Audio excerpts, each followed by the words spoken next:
So depending on the theme, we have different content options in wordpress.com. So to do that and work around with it, I have my page right here. So I'm going to go to customize section right here.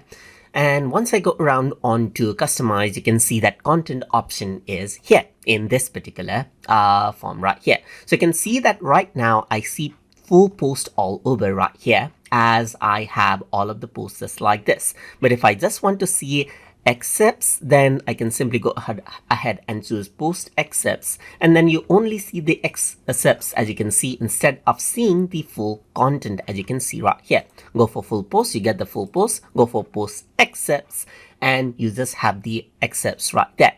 Similarly, you can go ahead and display blogs and archives if you want to right here, or display on single posts and display on pages as well. So you can go ahead and enable and disable this according to how you want in featured images right here on different pages. If you want featured images, then you can display it out right here in different sections as you want. And this is the content option for this particular template, but depending on the template, again, this may actually change. And that is how you can work around with the content options inside of wordpress.com. So I hope you guys learned something as always. And as always, please like, comment, share, and subscribe.